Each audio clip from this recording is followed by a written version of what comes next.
చర్చలో మనతో పాటు సీనియర్ రాజకీయ విశ్లేషకులు ఆయచితం శ్రీధర్ గారు జాయిన్ అవుతున్నారు. అలాగే మనతో పాటు బీఆర్ఎస్ నాయకులు ఓ నరసింహారెడ్డి గారు ఉన్నారు. నమస్తే ఇద్దరు కూడా. ముందుగా శ్రీధర్ గారు, మనం చూస్తున్నాం ఈరోజు తెలంగాణ చరిత్రపై చెరగని సంతకం వేసిన బీఆర్ఎస్ పార్టీ ఆవిర్భావ దినోత్సవం. 6 దశాబ్దాల పాటు డగాబడ్డ తెలంగాణను విముక్తి చేసేందుకు కేసీఆర్ గారు గులాబీ జెండాను పునాది వేసిన సందర్భం ఈరోజు. తెలంగాణ భవన్ వేదికగా ఈరోజు పెద్ద ఎత్తున సంబరాలు జరగబోతున్నాయి. పార్టీ రాష్ట్ర కార్యవర్గ సమావేశం కూడా జరగబోతుంది. ఎట్లా చూడాల్సిన అవసరం కనిపిస్తుంది ఈ ప్రస్థానాన్ని? ఒకప్పుడు ఉద్యమ పార్టీగా, దాని తర్వాత అధికార పార్టీగా, ప్రధాన ప్రతిపక్ష పార్టీగా కూడా అనేక పాత్రలు కూడా ప్రజల పక్షాన పోషించిన సందర్భాన్ని మనం చూసాం. తెలంగాణ దగాపడ్డ తెలంగాణను ఏ రకంగా అభివృద్ధి చేశారో కూడా తెలంగాణ సమాజం ఈరోజు గుర్తు చేసుకుంటా ఉంది. ఎలా చూడాలి ఓవరాల్గా ఈ ప్రస్థానాన్ని మనం? ముందుగా కేసీఆర్ గారి నాయకత్వంలో గులాబీ జెండా 25 ఏళ్ళు పూర్తి చేసుకున్న సందర్భంగా జెండా మోసిన కార్యకర్తలు 25 ఏళ్ల పాటు, నాయకులు, అభిమానులు, పార్టీ శ్రేణులు వీళ్ళందరికీ కూడా శుభాకాంక్షలు తెలియజేస్తున్నాం. టీఆర్ఎస్ ప్రస్థానం తర్వాత బీఆర్ఎస్ ప్రస్థానం ఒక నదీ గమనాన్ని సూచిస్తుంది. నది ఎక్కడైనా ఒక బిందువుతో ప్రారంభమవుతుంది, ప్రవాహంతో ప్రారంభం కాదు. బిందువుగా ప్రారంభమైన నది ఒక సింధువుగా మారుతుంది. మారే క్రమంలో రకరకాల ఆటుపోట్లు ఎదుర్కొంటుంది నది. కొండలడ్డం వస్తాయి, మిట్ట పల్లాలు, అడవులు, ఏదొచ్చినా కానీ నదీ గమనం ముందుకే సాగిపోతుంది, ఎక్కడ వెనక్కి తిరగదు. సరిగ్గా బీఆర్ఎస్ ప్రస్థానం కూడా అదే. 25 ఏళ్ల క్రితం ప్రారంభమైన జలదృశ్యం నుంచి జనదృశ్యం దాకా ఈ 25 ఏళ్ల ప్రస్థానంలో ఒక ప్రాంతీయ పార్టీ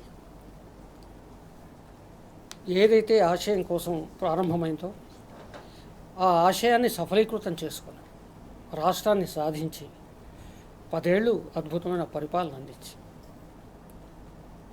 ఇవాళ రజతోత్సవాన్ని పూర్తి చేసుకొని 26వ సంవత్సరంలో అడుగుపెడుతున్న సందర్భంగా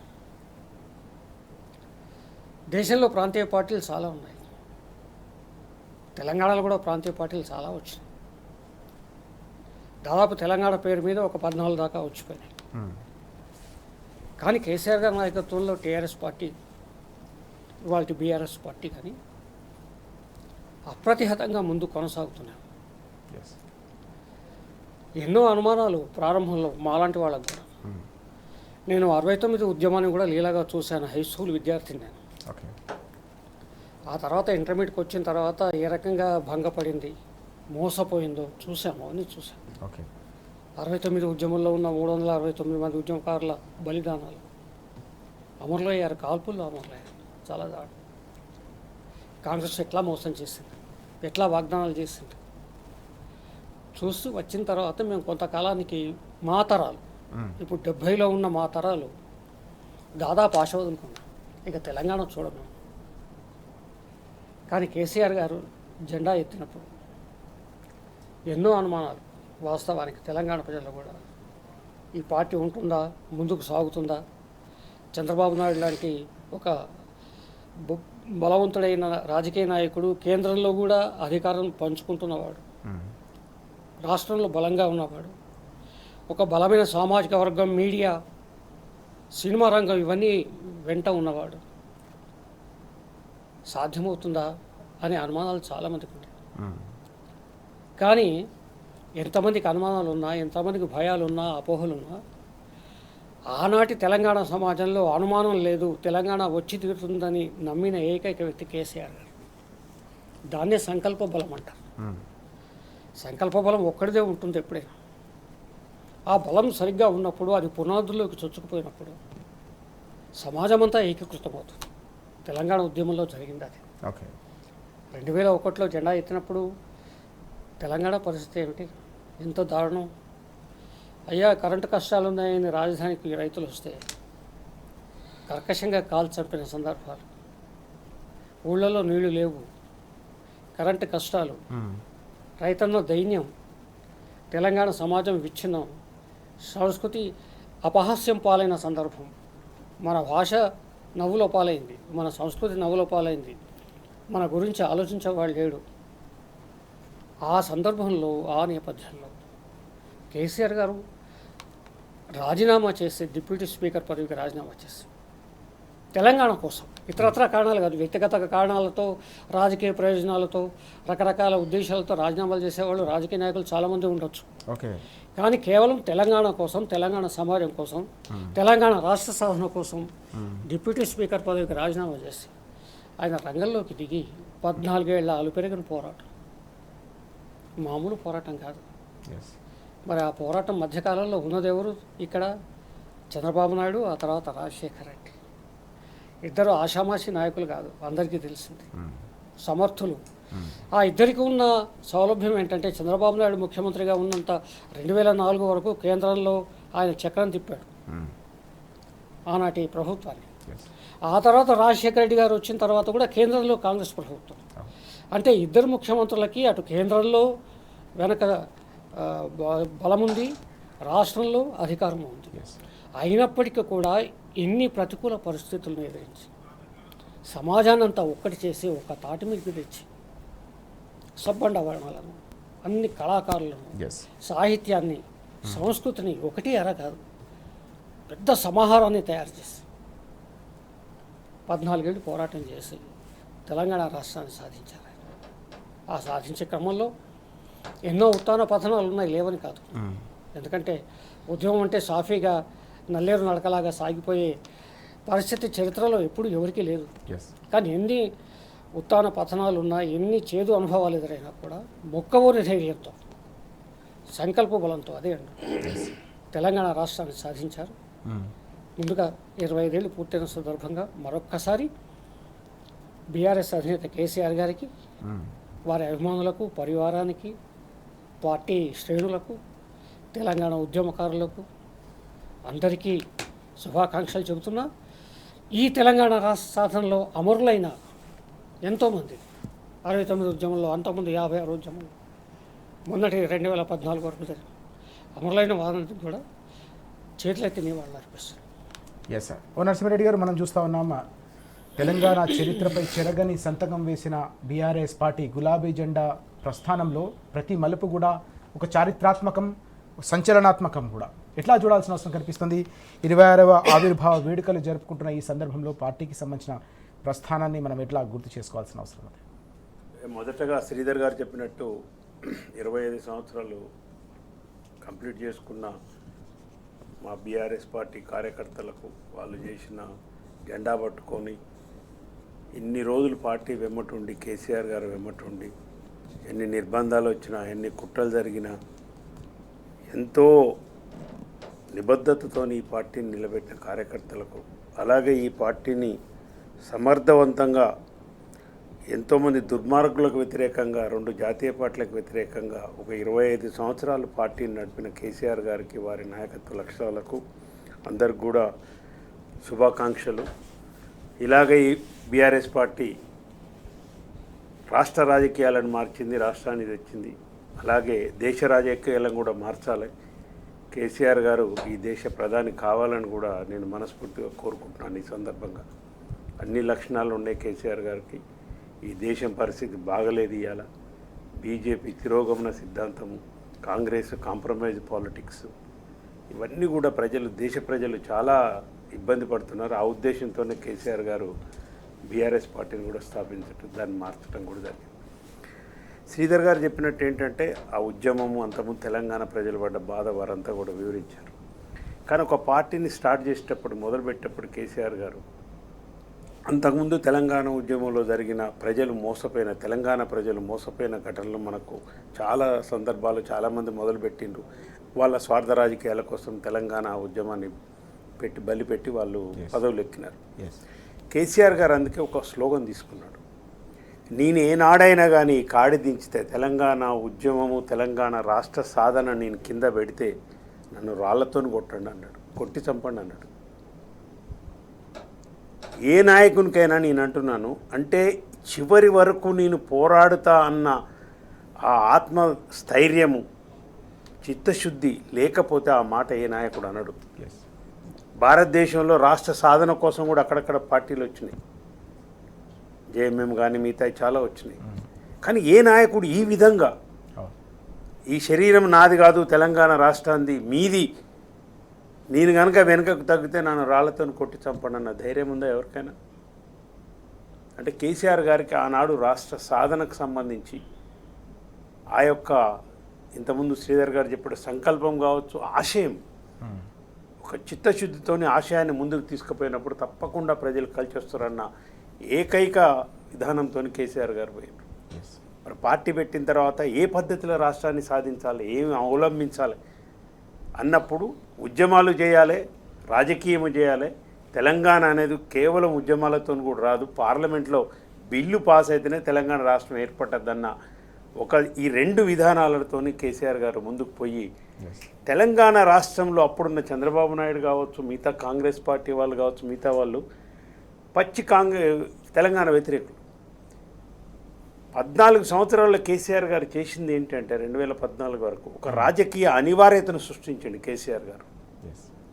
ఏ పార్టీ అయినా కానీ వాడు ఎవడైనా కానీ నై తెలంగాణ అన్నోళ్ళంతా జై తెలంగాణ అనవలసి వచ్చింది. ఈ రాజకీయ అనివార్యతను సృష్టించడం అనేది అసలు మామూలు విషయం కాదు. కేంద్రం వాళ్ళ చేతిలో ఉంది, రాష్ట్రం వాళ్ళ చేతిలో ఉంది. ఇక్కడ కాంగ్రెస్, అక్కడ కాంగ్రెస్, ఇక్కడ బీజేపీ, అక్కడ వాళ్ళు చంద్రబాబు వాళ్ళ కోయలేషన్ గవర్నమెంట్లు ఉన్నాడు.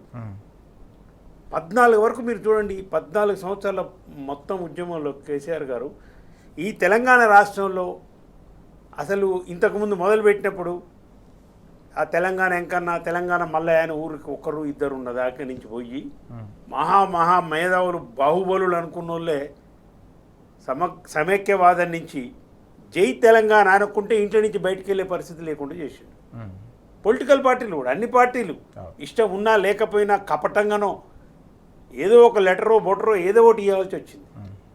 అంటే ఈ రాష్ట్రంలో ఉండాలంటే తెలంగాణ అనవలసిన పరిస్థితి రాజకీయ అనివార్యతను కేసీఆర్ గారు సృష్టించాడు. దాంతో ఉద్యమాన్ని ముందుకు తీసుకెళ్ళాడు. రెండే విధానాలు. ఒకటి, అంబేద్కర్ గారు రాజ్యాంగం ప్రకారం సాధించాలి కదా, తెలంగాణలో పార్లమెంట్లో బిల్లు కావాలంటే రాజ్యాంగయుతంగా పోరాటం చేయాలి. ఒకటి, రాజ్యాంగంలో ఉన్న ఆర్టికల్ 3 అంబేద్కర్ గారు ఆ రోజుల్లో అసెంబ్లీలో తీర్మానాలు కాదు, పార్లమెంటు తీర్మానం కావాలి, లేకుంటే మైనార్టీ రాష్ట్రాలకు నష్టం జరుగుతుంది, ఎన్నడూ రాష్ట్రాలు విభజన జరగవు, మైనార్టీ వాళ్ళకు అన్యాయం జరుగుతుందని వారు సృష్టించిన ఆర్టికల్ 3 రాజ్యాంగాన్ని ముందుకు తీసుకొని మరి ఏ పద్ధతిలో పోవాలి ఉద్యమం అంటే అహింసా పద్ధతిలో మహాత్మా గాంధీ ఎట్లయితే బ్రిటిష్ వాళ్ళకు వ్యతిరేకంగా కొట్లాడి దేశాన్ని స్వాతంత్రంతో విముక్తి చేసినాడో అదే పద్ధతిలో మనం కూడా హింసాయుత పద్ధతి వద్దు, ఒక్క రక్త చుక్క కూడా కింద పడొద్దు అని చెప్పింది కేసీఆర్ గారు.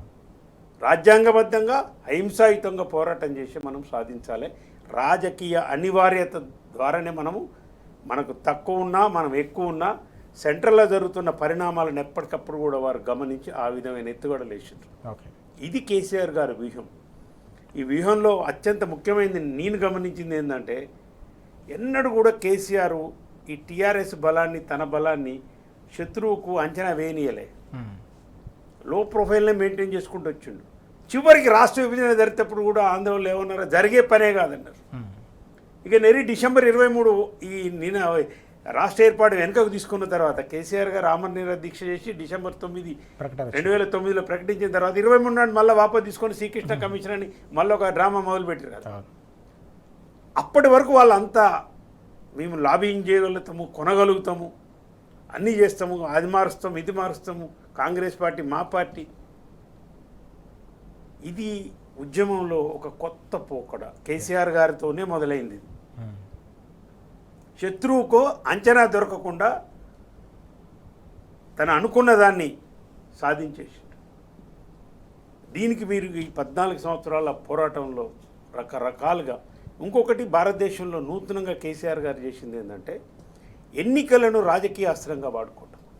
ఎన్నికల ద్వారా తెలంగాణ పోరాటం, తెలంగాణ అస్తిత్వం పోతుంది, తెలంగాణ లేదు అన్నప్పుడల్లా రాజీనామా అస్త్రాలను ప్రయోగించి మళ్ళా ఎన్నికలను తీసుకొచ్చి దాంట్లో గెలిచి ఒకసారి ఓడిపోయినా గెలిచినా మళ్ళీ ప్రజలందరినీ ఏకం చేసారు. తెలంగాణ కోటేయాలంటే మనం కారు గుర్తు కోటేయాలి, కేసీఆర్ కోటేయాలని దగ్గరికి తీసుకొచ్చి మళ్ళీ జనాలందరినీ, కోట్లాది మంది జనాల్ని తెలంగాణ కోసం మళ్ళీ పాటుపడేలా కొట్లాడేలాగా చేసింది. రైట్. అది ఒక ఎత్తు కూడా. ఓకే. అది కూడా ఎవరికి అర్థం కాలే. ఎందుకు రాజీనామా చేస్తుండు, రాజశేఖర రెడ్డి తక్కువ బలమైన సీఎం. ఆ రోజుల్లో కరీంనగర్ ఎంపీగా అందరం కూడా చేసింది. లక్షల మెజార్టీతో కేసీఆర్ గారు గెలిచారు. 10 మంది ఎమ్మెల్యేలు. అంటే కాంగ్రెస్ పార్టీతో పొత్తులు కూడా మీరు ఆలోచించారు. 2004లో కాంగ్రెస్ పార్టీతో పొత్తు పెట్టుకుంది కూడా తెలంగాణ కోసం. ఆయన ఏం చేసినా తెలంగాణ కోసమే. కేంద్ర మంత్రిగా ఉన్న ఒక పోర్ట్ఫోలియో లేకుండా ఎవరైనా ఉంటారండి కేంద్రంలో మంత్రి? లేడు. అయినా ఉన్నాడు, 6 నెలలు ఉన్నాడు. నాకు రాష్ట్రం కావాలి, ఈ పదవులు నాకు వద్దని చెప్పినాడు. కాంగ్రెస్ మోసం చేసిందన్న కామన్ మినిమం ప్రోగ్రాంలో పెట్టి రాష్ట్రపతి స్పీచ్లో ఉభయ సభలను ఉద్దేశించి మాట్లాడిపించి తెలంగాణ రాష్ట్రం ఇస్తామని చెప్పి ఎన్నికలకు వచ్చి సోనియా గాంధీ గారు కరీంనగర్ మీటింగ్లో టీఆర్ఎస్ జెండా వేసుకొని మేము ఇస్తామని ప్రామిస్ చేసి 2006 వరకు ఏమి ఇవ్వలే. కాలయాపన చేస్తున్నారని చెప్పి రాజీనామా చేసి వచ్చేసి.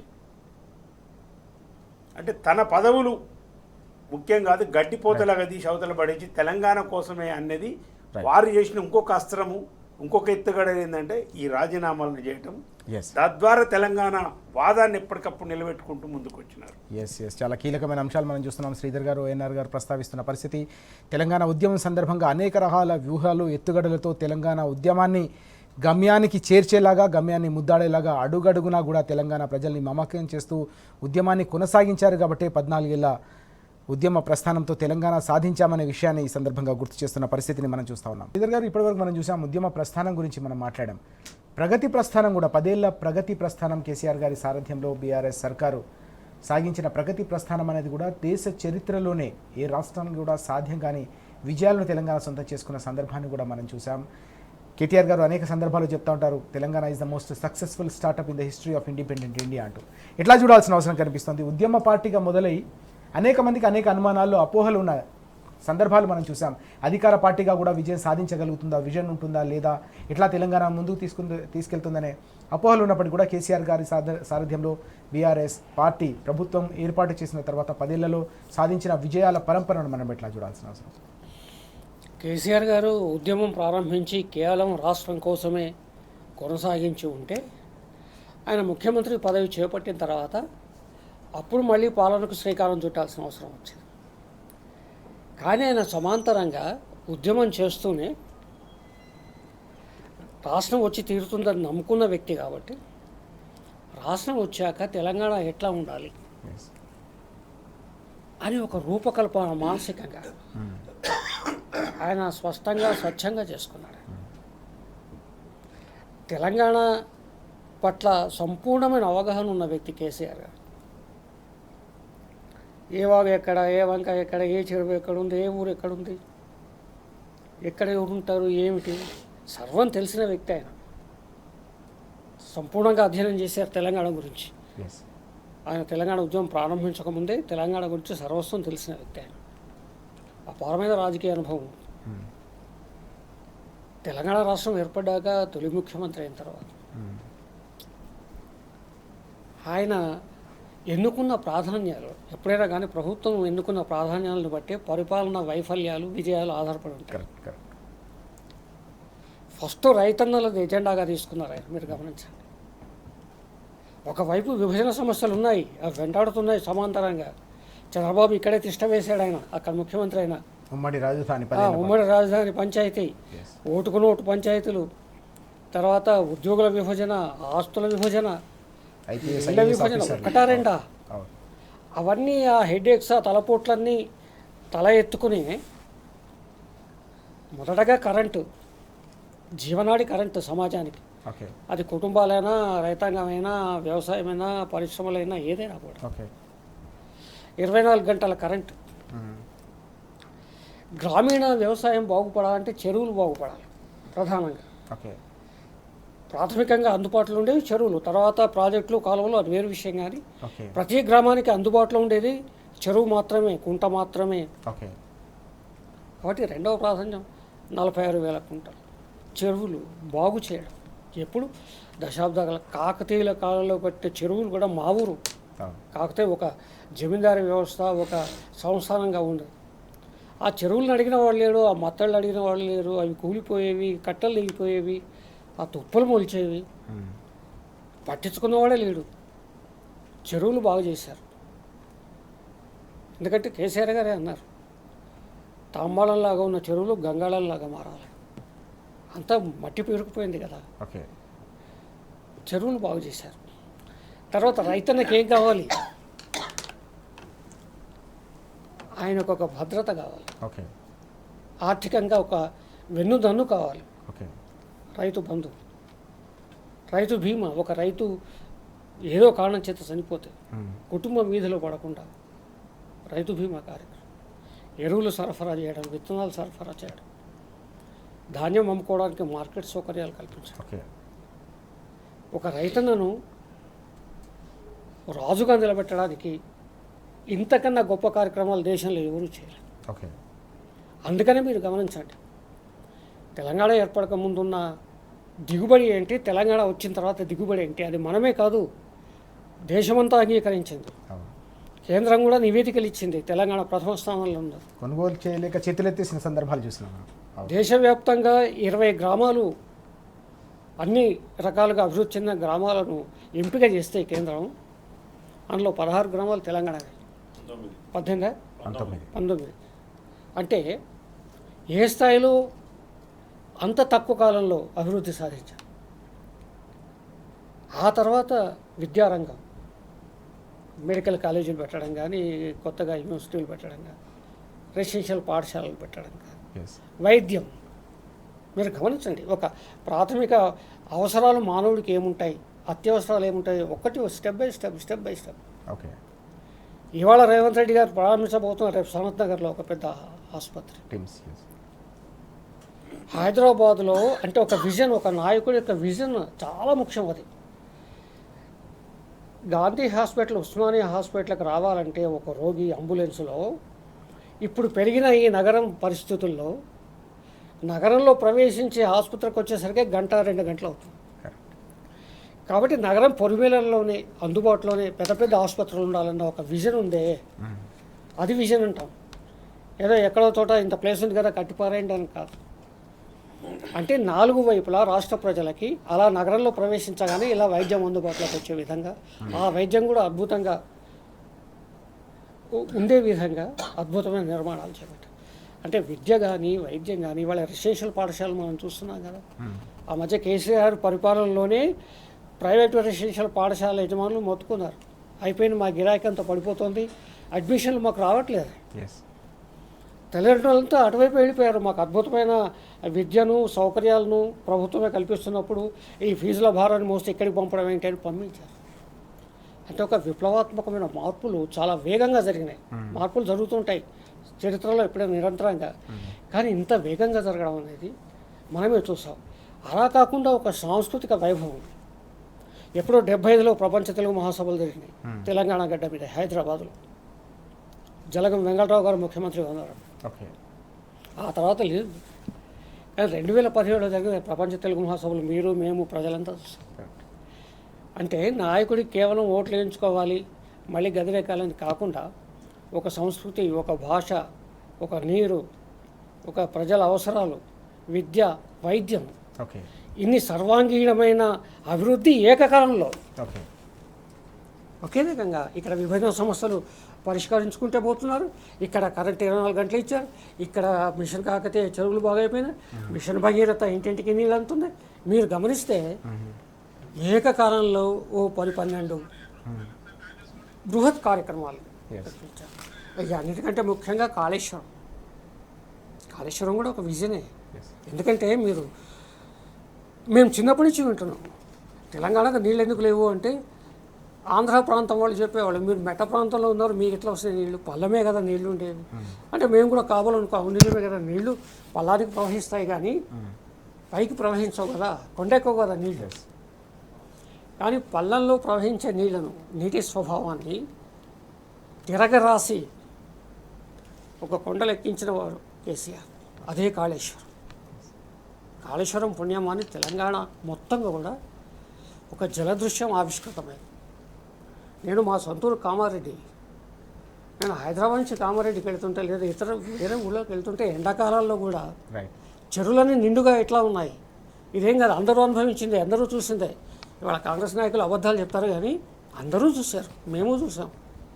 నిండుగా ఎట్లా ఉన్నాయి, పంటలు అంత అద్భుతంగా ఎట్లా పండినాయి, ప్రజలంతా హాయిగా ఎందుకున్నారు, రైతన్నల ఆత్మహత్యలు ఎందుకు తగ్గిపోయినాయి. ఇవన్నీ ఆలోచిస్తే ఒక విజన్, ఒక దార్శనికత ఉన్న నాయకుడు ఉద్యమ నేత కావడం కూడా దానికి ఒక్కటే ఉదాహరణ చెప్తాను. కేసీఆర్ గారి విజన్ ఎట్లా ఉంటుందండి. ఆయన ఉద్యమంలో ఆయన ఊళ్ళ తిరుగుతున్నప్పుడు చేస్తున్నప్పుడు ఒక గిరిజన కుటుంబంలో పెళ్లి జరుగుతుంది. డబ్బులు లేవు, చాలా కష్టపడుతున్నాడు. దాంట్లోంచి పుట్టిందే కళ్యాణ లక్ష్మి. అంటే సాధారణంగా ప్రజల్లోకి వెళ్తున్నప్పుడు ప్రజల్లోకి వెళ్తుంటే సాధారణ మామూలు నాయకులు ఏం చేస్తారు, ఏవో తప్పెట్లో తాళాలు ఉంటాయి, జై జై అంటారు, అయిపోతారు, మళ్ళీ కారెక్తారు, వెళ్ళిపోతారు. కానీ ప్రజల్లోకి వెళ్ళినప్పుడు ప్రజల కష్టాలు ఎట్లా ఉంటాయని మూలల్లోకి వెళ్ళి లోతుల్లోకి వెళ్ళి అధ్యయనం చేసిన వ్యక్తి కేసీఆర్ గారు. కాబట్టే కొత్త కొత్త పథకాలు, ఎవ్వరు ఊహించని పథకాలు కేంద్రమే కాపీ కొట్టింది కదా. ఇది అంతకుమించి ఏం కావాలి. కేసీఆర్ కిట్ ఎంత అద్భుతమైన పథకం అది. రైతు బంధు కూడా, పెట్టుబడి సాయం కూడా, రైతు బంధు మాటల కేసీఆర్ కిట్ ఎంత మానవీయమైన కార్యక్రమం అది. ఒక పేరింటి బాలింత ఏ అవసరాలు ఉంటాయి. ఒక శిశువు జన్మించిన తర్వాత ఒక 2-3 నెలలు ఆమె పనికి వెళ్ళలేదు, కూలీ నాలికి వెళ్ళలేదు. కాబట్టి ప్రభుత్వం వెంట ఉండాలి, దన్నుగా ఉండాలి, ఆ శిశువు ఆరోగ్యంగా ఉండాలి. ఇన్ని రకాలుగా ఆలోచించే ఒక నాయకుడు, ఒక ముఖ్యమంత్రి అనేది మనం చూడం. కాబట్టే తెలంగాణ పథకాలు కేంద్రానికే ఆదర్శమైనవి.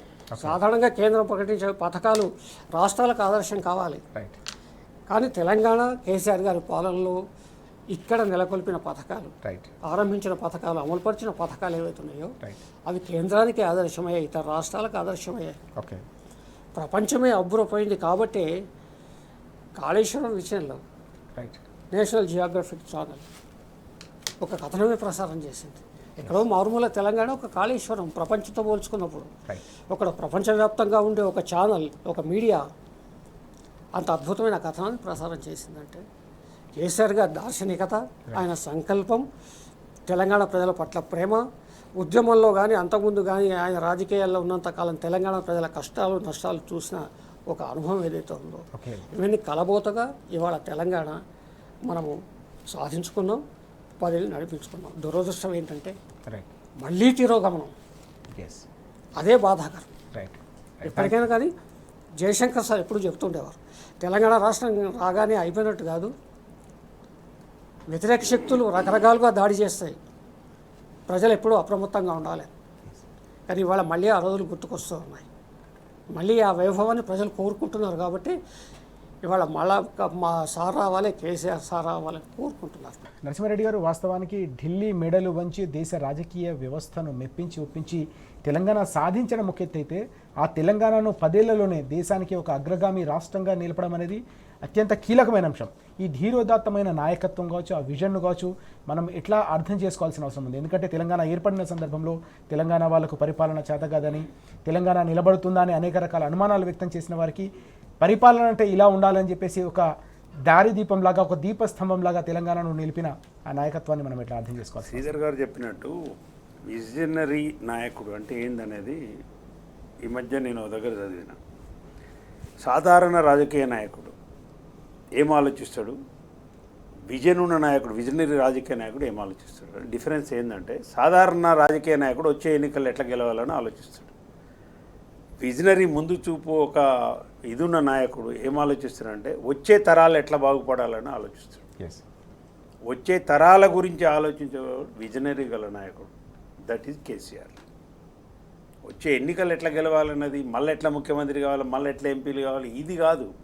ఇవాళ బీజేపీ కాంగ్రెస్ చేస్తున్నది ఇదే, వాళ్ళకి విజన్ లేదు, దేశం పట్ల లేదు. ఇక్కడ ఇప్పుడు పరిపాలిస్తున్న ఈ కాంగ్రెస్ నాయకులకు రేవంత్ రెడ్డి అయినా ఇంకోళ్ళైనా ఎవరైనా ఈ కుక్క మీద పిందెలు అంటారు కదా, ఏమీ లేదు, విజయం లేదు. ఎట్ట డబ్బు ఖర్చు పెట్టాలి, ఎట్ట ఎన్నికలు వెళ్ళాలి, మళ్ళీ తమ పదవులు ఎట్లా కాపాడుకోవాలి తప్పితే వెళ్ళలేదు. కేసీఆర్ గారు అది ఆలోచించలేదు సార్.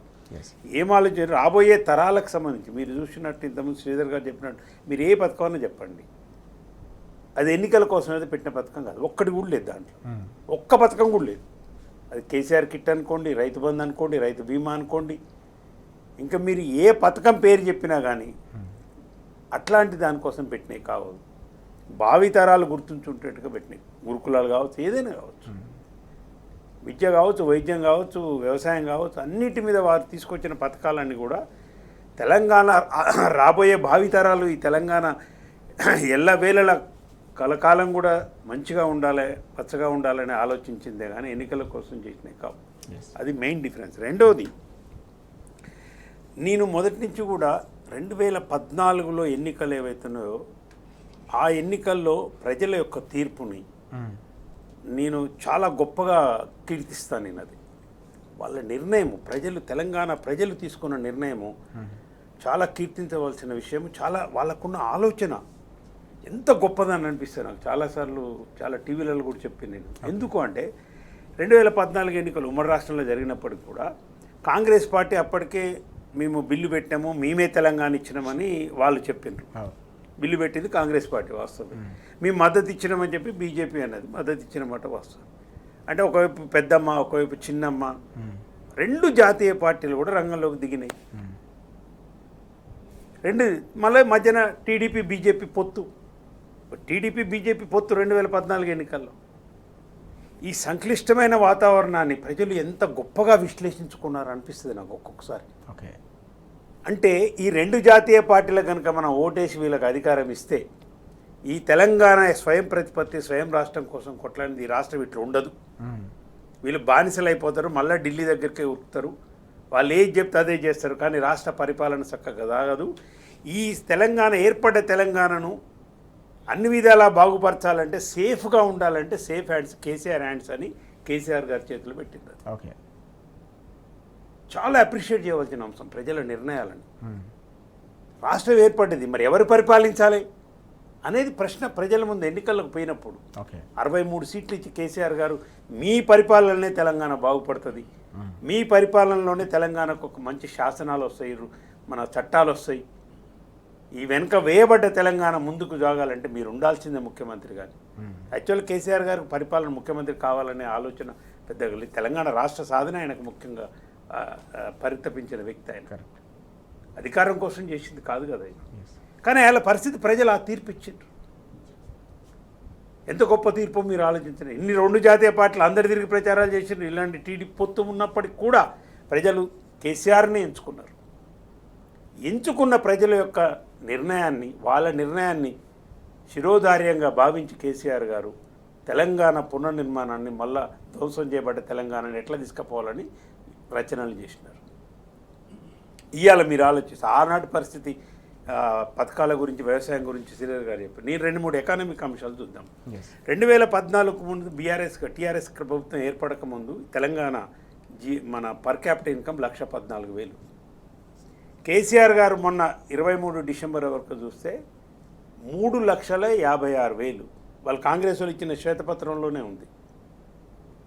9.5 సంవత్సరాలలో పెద్ద పెద్ద రాష్ట్రాలు, వెనకడ ఏర్పడిన రాష్ట్రాలు, మహారాష్ట్ర, మిగతా రాష్ట్రాలు, గుజరాత్ లాంటి రాష్ట్రాలను తలదన్ని పర్ క్యాపిటల్ ఇన్కమ్ తలసరి ఆదాయము తెలంగాణ 1,14,000 నుంచి 3,56,000 పోయింది, 60,000 పోయింది. జిఎస్డిపి అంటే ఈ రాష్ట్రంలో ఉత్పత్తి అవుతున్న వస్తువుల విలువ 4,75,000 కోట్లు ఉండే తెలంగాణ ఏర్పడ్డప్పుడు 14లో. ఇవాళ 15,75,000 కోట్లకి ఇవాళ తెలంగాణ రాష్ట్ర జిఎస్డిపి పోయింది. 2.88% ఉన్న జనాభా ఉన్న భారతదేశ జనాభాలో బిలో 3% ఉన్న జనాభా ఉన్న తెలంగాణ ఇవాళ 5th కాంట్రిబ్యూటర్. ఈ దేశాన్ని సాకుతున్న 5 రాష్ట్రాలలో తెలంగాణ ఒకటి. పవర్ యూటిలైజేషన్, అసలు కరెంటే లేదు తెలంగాణ 2014 కంటే ముందు. అసలు కరెంటు లేని రాష్ట్రంలో ఎప్పుడు వస్తుందో ఎప్పుడు పోతుందో తెలంగాణలో అట్లాంటి రాష్ట్రాన్ని పవర్ యూటిలైజేషన్లో ఆనాడు యావరేజ్ పవర్ యూటిలైజేషన్ 1,200 యూనిట్లు పర్ హెడ్. ఇవాళ 2,200 యూనిట్లు, నెంబర్ 1 ఇన్ ఇండియా. పవర్ యూటిలైజేషన్లో, యావరేజ్ పవర్ యూటిలైజేషన్లో నెంబర్ 1 ఇన్ ఇండియా. మీరు కాంగ్రెస్ నాయకులు ఒక్కటే చెప్తారు, మీరు ఏ పారామీటర్ చెప్తారో చెప్పండి ఆయన. పర్ క్యాపిటల్ అంటారా, జిఎస్డిపి అంటారా, పవర్ యూటిలైజేషన్ అంటారా, ధాన్య ఉత్పత్తి అంటారా, వ్యవసాయ విస్తరణ అంటారా, వ్యవసాయ స్థిరీకరణ అంటారా, విద్య అంటారా. విద్యలు కూడా చెప్తున్నాను. హైయర్ ఎడ్యుకేషన్లో రేషియో ఉంటుంది, అది ఎంతమంది హైయర్ ఎడ్యుకేషన్ దగ్గర, దాంట్లో యావరేజ్, నేషనల్ యావరేజ్ కంటే మనం చాలా ముందు ఉన్నాం. ఓ 20% ఎక్కువ ఉన్నాం మనం. యు నేమ్ ఇట్, నాకు చెప్పండి, ఏదో చెప్పండి. ఐటీ ఎక్స్పోర్ట్స్ అంటారా, ఐటీ ఉద్యోగులు అంటారా, 3 లక్షల మంది ఉన్న ఐటీ ఉద్యోగులు ఇవాళ 10 లక్షల మంది అండి కేవలం హైదరాబాద్లోనే. మరి 2014 జరిగిన కుట్రలు ఏంటండి? చంద్రబాబు బీజేపీ పొత్తు పెట్టుకొని తెలంగాణ కనుక టీఆర్ఎస్ కోటేసి గెలిపిస్తే హైదరాబాద్ నాశనం అవుతుంది, మత కల్లాలు వస్తాయి. రాష్ట్రం ఏర్పడ్డాక చెప్తున్నా నేను. కరెక్ట్. అంతకు ముందు జరిగిన కుట్రలు ఇంకా చాలా ఉన్నాయి, మనం చెప్పలేము, చాలా టైం పడుతుంది. రాష్ట్రం ఏర్పడ్డాక చంద్రబాబు నాయుడు హైదరాబాద్ మీద చేసిన కుట్ర, దాంట్లో భాగం బీజేపీ. మళ్ళీ బీజేపీ మీ రాజకీయ కోసం చంద్రబాబుతో పొత్తు పెట్టుకున్నట్టు కదా, పచ్చి తెలంగాణ వ్యతిరేకతో మీరు. ప్రజలు అది నమ్మలే, వీళ్ళ పొత్తును తిరస్కరించారు ప్రజలు. చంద్రబాబు కుట్రలు, మత కల్లోలాలు. కరెంట్ ఎక్కడిది? హైదరాబాద్లో పెట్టుబడులు పెడితే మీ ఇండస్ట్రీస్ అని మూత పెడతాయని బాంబే గింబే పోయి చెప్పొచ్చినోడు కదా చంద్రబాబు నాయుడు. హైదరాబాద్ బ్రాండ్ ఇమేజ్ని దెబ్బతీయాలని ఎంత ప్రయత్నం చేసిండు చంద్రబాబు నాయుడు. వీటన్నిటిని పటాపంచలు చేస్తూ ఈ 9.5 సంవత్సరాలు దీంట్లో ప్రత్యేకంగా ఇండస్ట్రియల్ మినిస్టర్ కేటీఆర్ గారి యొక్క కృషిని అభినందించవలసింది. కేసీఆర్ గారి మార్గదర్శకంలో ఎక్కడికి పోయినా కానీ ఇలా దేశంలోని అందరు సీఈఓలు కేటీఆర్ గారితో మాట్లాడే విధంగా పరిస్థితి.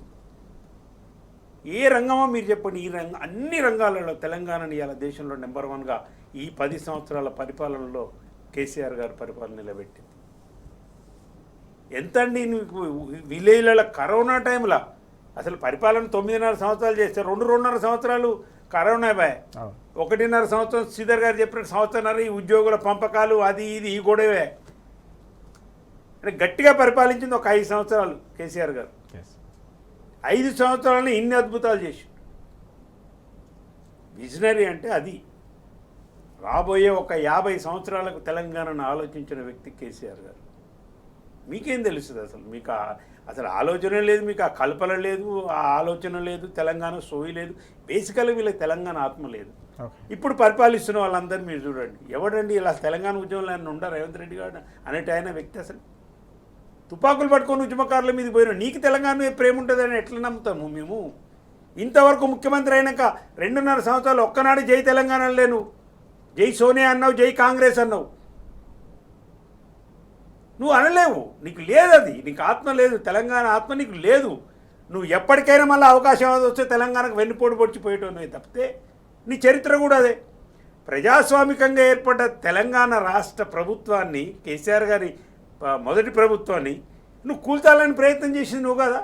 50 లక్షల కట్టాలతో పోయి కెమెరాల ముందు దొరికిన దొంగవు కదా నువ్వు.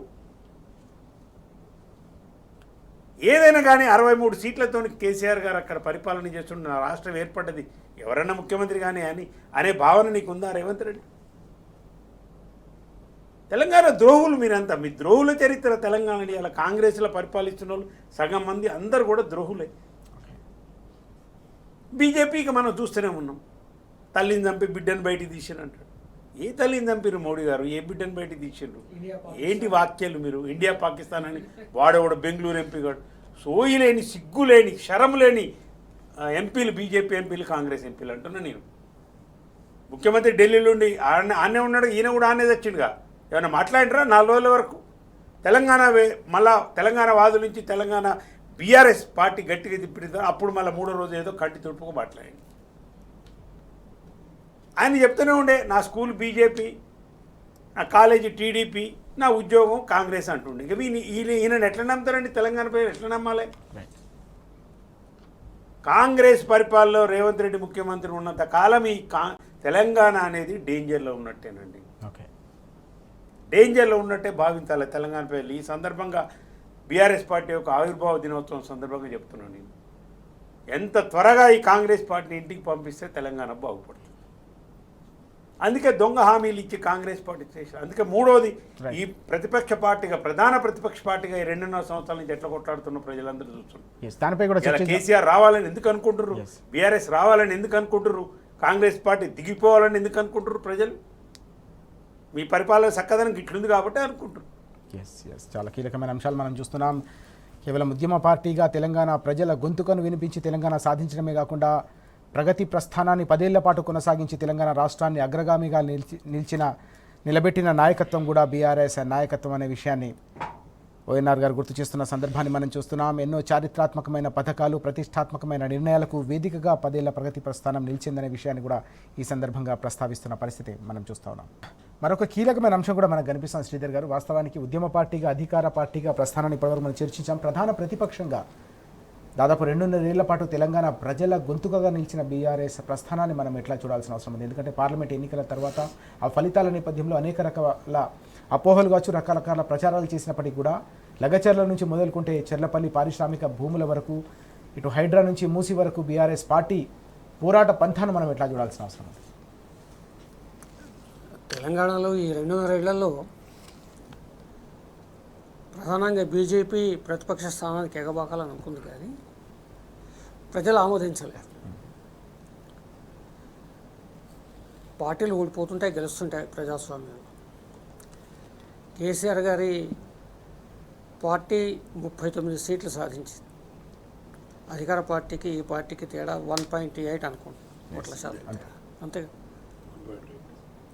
దారుణ పరాజయాలు ఉంటాయి. పక్కనే చంద్రబాబు నాయుడు ఎట్లా ఓడిపోయారు, జగన్ గారు మొన్న జగన్ ఎట్లా ఓడిపోయారు. ఉదాహరణకు చెప్తున్నాను, కొద్ది తేడాలో జరిగింది. కారణం ఏంటంటే రేవంత్ రెడ్డి వారి పరివారం, సోనియా గాంధీ, తర్వాత రాహుల్ గాంధీ మొత్తం దిగిపోయి అలవిగాని వాగ్దానాలు చేయడం, ప్రజల్ని మోసగించడం, దాని ఫలితంగా జరిగింది. సరే, జరిగింది, అయిపోయింది. ప్రజల తీర్పును స్వీకరించి ప్రజల పక్షాన ఇవాళ నిలబడ్డ పార్టీ బీఆర్ఎస్ పార్టీయే, అందులో సందేహం లేదు. అది అందరూ అంగీకరిస్తున్నారు. విశ్లేషకులు కూడా చాలా, నేను వీడియోలు చూస్తుంటాను. ప్రతిపక్ష పార్టీ ఇవాళ బీఆర్ఎస్ పార్టీ, ప్రజల కోసం కొట్లాడుతున్నది బీఆర్ఎస్ పార్టీ. మీకు ఒకటే ఉదాహరణ చెప్తాను. కమ్యూనిస్ట్ పార్టీలు ఉన్నాయి 2 ఇక్కడ. ఒక పార్టీ అసెంబ్లీలో ఉనికి లేదు, ఇంకొక పార్టీకి అసెంబ్లీలో 1 సీట్ ఉంది కదా, కౌన్సిల్లో 1 సీట్ ఉంది కదా. ఏనాడైనా ప్రజల పక్షాన గొంతు విప్పారు, చచ్చిపోయింది. ఆ జవసత్వాలు చచ్చిపోయినాయి కమ్యూనిస్ట్ పార్టీలు. మీరు అలయన్స్ కలుపుకోండి, మీ రాజకీయ అవసరాలు మీకు ఉండొచ్చు కాక, కానీ ప్రజలు ఖమ్మం వెలుగుమట్ల కమ్యూనిస్టుల కంచుకోట అంటారు కదా, అక్కడ అంత దారుణం జరిగితే కమ్యూనిస్ట్ నాయకులు ఒక నోరు విప్పరే. ఇక బీజేపీ రాష్ట్ర వ్యాప్తంగా బీజేపీకి కాంగ్రెస్ విపక్షం కావచ్చు, ప్రత్యర్థి కావచ్చు, కానీ తెలంగాణ ప్రత్యేకత ఏంటంటే ఇక్కడ బీజేపీ కాంగ్రెస్కు మిత్రపక్షమే.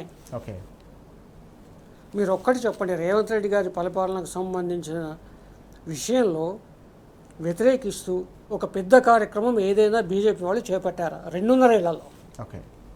ఏదో లాంఛనంగా కిషన్ రెడ్డి గారు అలా వచ్చి, బండి సంజయ్ గారు వచ్చి ఓ ప్రకటన ఇవ్వడం అంతే తప్ప ఒక కార్యక్రమం తీసుకున్నారా? మరి ఇంత కూల్చివేతలు జరుగుతున్నాయి, హైడ్రా అరాచకాలు జరుగుతున్నాయి, ఒకవైపు రైతుల ఆత్మహత్యలు జరుగుతున్నాయి, ఆ పిల్లలు ఆత్మహత్య చేసుకుంటున్నారు, స్కూల్ పిల్లలు. వాగ్దానాలు అమలు కావట్లేదు. ఇన్ని సమస్యల సమాహారం తెలంగాణలో నీ కళ్ళ ముందు కనిపిస్తున్నప్పుడు ఇవాళ ఒక జాతీయ పార్టీగా బీజేపీ ఏం చేస్తుంది? ఏదైనా కానీ మళ్ళీ ప్రజలను భుజాన మోస్తున్నది బీఆర్ఎస్ఏ, మళ్ళీ ప్రజలు మోస్తుంది. మనం చూస్తున్నాం దాదాపు 10 ఏళ్ల పాటు వికాసం వైపు పరుగులు పెట్టిన తెలంగాణ మరోసారి 2.5 ఏళ్లలో విధ్వంసం అవుతున్న వేళ బీఆర్ఎస్ పార్టీ తెలంగాణ ప్రజల పక్షాన చేస్తున్న పోరాట పంథాను, పోరాటాలను ఎట్లా అర్థం చేసుకోవాల్సిన అవసరం? 38 సీట్లు వచ్చి అసెంబ్లీలో ప్రతిపక్ష పార్టీగా ఉన్నప్పటికీ పార్లమెంటు సీట్లో ఆశించినంత ఫలితాలు రాకపోవడం ద్వారా ఇప్పుడు ఈ 2 జాతీయ పార్టీలది ఒకటే చేయమండి. అది కేసీఆర్ పని అయిపోయింది, బీఆర్ఎస్ పని అయిపోయింది, 0 సీట్లు వచ్చినాయని మొదలుపెట్టారు. ఎంత దాడి ఆ తర్వాత క్రమంగా తర్వాత జరుగుతున్న ఎన్నికలు కావచ్చు, బీఆర్ఎస్ కొట్లాడిన తీరు కావచ్చు, అది లగచర్ల కావచ్చు, వెలుగుమట్ల కావచ్చు, తర్వాత ఏంది భూముల ఆక్రమణ కావచ్చు, సెంట్రల్ యూనివర్సిటీ కావచ్చు, గచ్చిబౌలి భూములు కావచ్చు, నిలబడి కొట్లాడి బెరగించి కొట్లాడింది ఎవరు? బీఆర్ఎస్ పార్టీనే. ఎవరు కొట్లాడింది? బీజేపీ కొట్లాడిందా? ఇంకో విచిత్రమైన సంఘటన, ఒక దృశ్యం చెప్తాం మీకు. టీవీ డిబేట్లలో కానీ అసెంబ్లీలో కానీ రెండిటల్లో ఏం జరుగుతుందంటే ఎక్కడ మొదలుపెట్టినా కానీ కరెక్ట్గా కాంగ్రెస్ వాళ్ళు ఏమైతే విమర్శిస్తారో బీఆర్ఎస్ మీద, బీజేపీ వాళ్ళు కూడా అదే విమర్శిస్తున్నారు. రాష్ట్రంలో కానీ దేశంలో కానీ ఎక్కడైనా కానీ ప్రతిపక్ష పార్టీ ఇంకొక ప్రతిపక్ష పార్టీని విమర్శించవచ్చా అండి? ఎందుకు విమర్శిస్తుంది బీజేపీ బీఆర్ఎస్ని? 6 గ్యారెంటీలు ఇచ్చి అమలు చేయని రేవంత్ రెడ్డిని ఏమన్నారు? ఇక్కడనేమో కొట్లాడుతున్న బీఆర్ఎస్నే విమర్శిస్తుంటారు. అంటే మీ లింకు, మీ అపవిత్ర కలయిక శ్రీధర్ గారు చెప్పినట్టు ఆయన నేను స్కూలు కాలేజ్ ఎడ్యుకేషన్ అని రేవంత్ రెడ్డి చెప్పింది నిజమని అనిపిస్తుందా? రైట్ ఈ బడే బాయ్ చోటే బాయ్ అంటాడు ఏమన్నంటే. రైట్ 70 సార్లు ఢిల్లీకి పోయి అంటే ఏమవుతుందంటే ఈ రెండు జాతీయ పార్టీల యొక్క రాజకీయ టార్గెట్ ఏంటంటే పొలిటికల్ టార్గెట్ ఓకే బీఆర్ఎస్ని ఇక్కడ లేకుండా చేయటం. ఓకే కానీ మీ ఆశలు అడియాశలే. రైట్ తెలంగాణ ప్రజలు మొత్తం ఇవాళ బీఆర్ఎస్ వైపే ఉన్నారు. ఓకే ఆల్రెడీ కాంగ్రెస్ పార్టీలో అంతర్గత కుమ్ములాటలు మొదలైనవి. ఓకే అసలు కాంగ్రెస్ వాళ్ళంతా రేవంత్ రెడ్డి దుర్మార్గాలకు వ్యతిరేకంగా కొట్లాడుతున్నారు. దానికి నిదర్శనమే 40 సంవత్సరాలు కాంగ్రెస్ పార్టీతోనున్న జీవన్ రెడ్డి గారి లాంటి వాళ్ళు ఇలా బయటికి రావటము. రైట్ ఆల్రెడీ ఇంకా కొంతమంది ఉన్నారు, ఉత్తమ్ కుమార్ రెడ్డి, శ్రీధర్ బాబు, మీరు కూడా సిగ్గు తెచ్చుకొని తిరగబడండి. ఎన్ని రోజులు ఉంటాయా పదవులు నాకు అర్థం కాదు. రైట్ కాంగ్రెస్ వాళ్ళు మీ నాయన కాంచి కాంగ్రెస్, మా అన్న కాంచి కాంగ్రెస్ అనే బట్టి గారు చెప్పటం కాదు. ఎన్ని రోజులు ఆయన కింద పనిచేస్తారు నాకు అర్థం కాదు. తిరగబడండి, అసలు కాంగ్రెస్ వాళ్ళు రండి, మంచి వచ్చాడు ముందుకు రండి, జీవన్ రెడ్డి గారిని ఆదర్శంగా తీసుకోండి. రైట్ ఈ రాక్షస పాలన అంతం చేయాలంటే మీరు కూడా తిరగబడాలి. ప్రజలు రెడీగా ఉన్నారు కేసీఆర్ గారి నాయకత్వంలో పనిచేయడానికి, ఓకే ఉద్యమించడానికి, కాంగ్రెస్ వ్యతిరేకంగా పోరాటానికి. అందుకే ఇవాళ ప్రతి ఊర్లో వస్తున్న నినాదం ఒకటే, రైట్ కాంగ్రెస్ పోవాలి, కేసీఆర్ రావాలనేది. దాని యొక్క సారాంశమే మనం చూస్తున్నాం ఇవాళ. ఎస్ మనం చూస్తా ఉన్నాం పూర్తి స్థాయిలో తెలంగాణ వ్యాప్తంగా కూడా కాంగ్రెస్ పోవాలి, కేసీఆర్ గారు రావాలి మళ్ళీ అని చెప్పేసి నినాదం తెలంగాణ నలుదిశలా కూడా మారుమోగుతుందనే విషయాన్ని ఓఎన్ఆర్ గారు అలాగే శ్రీధర్ గారు కూడా స్పష్టంగా చెప్తున్న విషయాలు మనం చూస్తున్నాం. తెలంగాణ ఆవిర్భావ దినోత్సవాలు, తెలంగాణ స్వీయ రాజకీయ అస్తిత్వమైన బీఆర్ఎస్ పార్టీ ఆవిర్భావ దినోత్సవ వేడుక ఏదైతే ఉందో ఇది కేవలం పార్టీ పండుగ కాకుండా ప్రజల పండుగగా జరుపుకుంటున్న సందర్భం కూడా కనిపిస్తుందనే అంశాలు మనం ఇప్పటివరకు చర్చించాం. Thank you very much Sridhar గారు అలాగే ఓఎన్ఆర్ గారు చర్చలో పాల్గొన్నాం. Thank you so much. ఇది వాళ్ళ వార్తలు వాస్తవాలు. నమస్తే.